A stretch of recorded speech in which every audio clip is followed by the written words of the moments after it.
Hi! ఎలా ఉన్నారు అందరూ? ఇవాల్టి వీడియోలో సింపుల్‌గా అసలు పెద్దగా టైం అనేది పట్టకుండా మీ దగ్గర ఒక్క 20 మినిట్స్ 20 నిమిషాలు గనక టైం ఉంటే ఈ కర్రీ ఒక్కసారి చేసి చూడండి. వారానికి 3 టైమ్స్ అన్నా చేసుకుంటారు. హెల్త్‌కి అంత మంచిది. పాలక్ వంకాయ అండి. ఈ బ్రింజాల్ కర్రీ ఎప్పుడు ఒకేలా చేయకుండా ఈరోజు చూపించేటట్టు పాలకూర యాడ్ చేసి ఒక్కసారి చేయండి. ఎంత రుచిగా ఉంటుందో తెలుసా? కుకింగ్ అనేది రాని వాళ్ళు కూడా సింపుల్‌గా చేసేటట్టు మీకు ఈ వీడియో అనేది చేయటం అయితే జరిగింది. మొదలు పెట్టేద్దాం పదండి.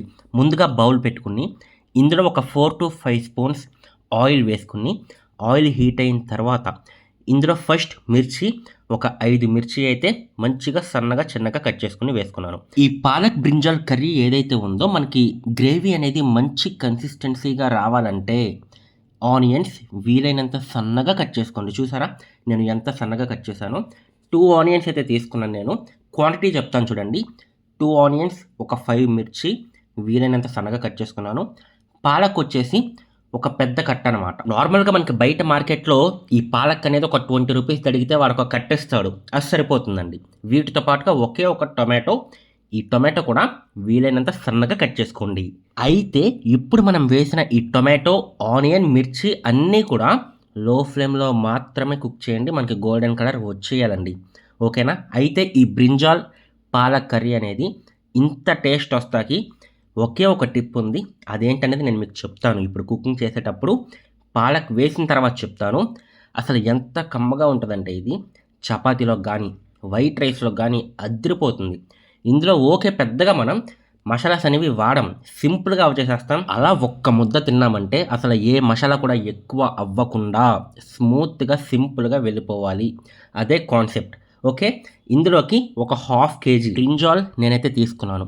ఈ వంకాయలు ఏవైతే ఉన్నాయో వాష్ చేసేసుకొని మంచిగా కట్ చేసుకున్న తరువాత వెంటనే మన కర్రీలో వేసేయాలి.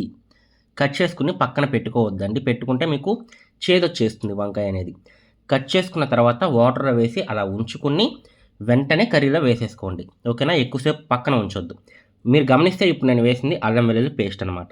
ఈ వంకాయలనేది ఒక 15 నిమిషాలు అలా ఉడకనిచ్చాను. ఒక 15 నిమిషాలు అయిన తర్వాత కలర్ మొత్తం కూడా చేంజ్ అయిపోతుంది. చూసారా? ఈ విధంగా కలర్ అనేది వస్తుందనమాట. ఇలా మనకి ఎప్పుడైతే కలర్ అనేది చేంజ్ అవుతుందో అంటే ఒక 50% కుక్ అయిన తర్వాత ఇందులో పాలక్ చెప్పాను కదా! ఒక పెద్ద కట్ట బాగా వాష్ చేసుకొని మట్టి ఉంటుంది లైట్‌గా. ఒక 3, 4 సార్లు బాగా వాష్ చేయండి. వాష్ చేసుకున్న తరువాత వీలైనంత సన్నగా కట్ చేసుకోండి ఈ పాలక్ అనేది. చూసారా? నేను ఎంత సన్నగా కట్ చేశానో. ఇంత సన్నగా కట్ చేయటం వల్ల మనం ఈ కర్రీ అనేది వైట్ రైస్‌లో కలుపుకోవటానికి గానీ, చపాతీలోకి గానీ బాగా కలిసిద్ది. గ్రేవీ అనేది బాగా వస్తుందనమాట. ఎప్పుడైతే మనం అన్నీ కూడా సన్నగా కట్ చేసుకుంటామో. ఓకే. ఇప్పుడు చూసారా పాలకూర అనేది ఇంతుంది గదా! ఎప్పుడైతే మనకొక 15 నిమిషాలు అవుతుందో చూసారా సగం అయిపోయింది. అంటే ఒక 15 నిమిషాలు అలా వదిలేయండి. మధ్య మధ్యలో కలుపుకుంటూ వదిలేస్తే ఈ విధంగా మనకి పాలకూర అంతా కూడా చిన్నగా అయిపోయి మొత్తం కూడా కుక్ అయిపోతుంది. కలర్ కూడా చేంజ్ అయిపోతుంది. ఇందాక చూసుకుంటే మొత్తం కూడా పచ్చ రంగులో ఉంది. గ్రీన్ కలర్‌లో ఉంది. ఇప్పుడు చూస్తే కలర్ చేంజ్ అయిపోయింది. మొత్తం కూడా మంచిగా ఉడికిందనమాట. ఇందులో ఉప్పు, కారం అయితే వేశాను. కారం వచ్చేసి 2 స్పూన్స్ వేసుకున్నాను.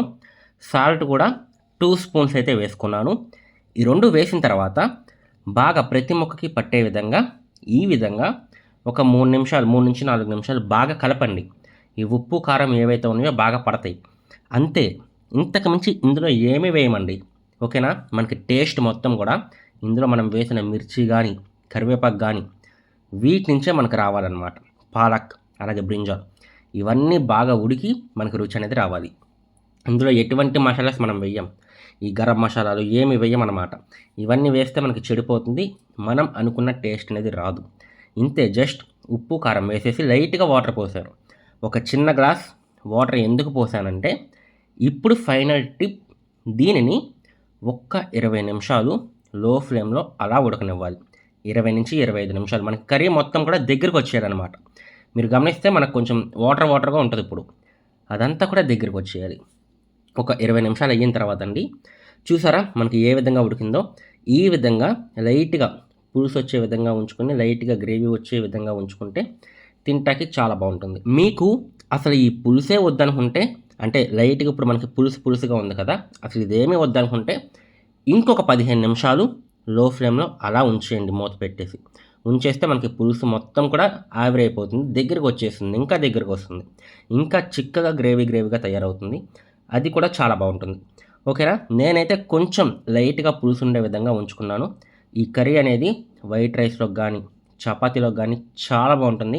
ఒకసారి చేసి మీకు ఎలా వచ్చిందనేది కింద కామెంట్ సెక్షన్లో చెప్పడం మర్చిపోవద్దు. నెక్స్ట్ వీడియోలో మనం ఏం రెసిపీ చేద్దాం అనేది కూడా కామెంట్ చేయండి. మీరు ఏదైతే రెసిపీ చెప్తారో నేను ఆ రెసిపీనే తీసుకొస్తాకైతే ట్రై చేస్తాను. మరి నెక్స్ట్ వీడియో కలుసుకుందాం. అంతవరకు బాయ్.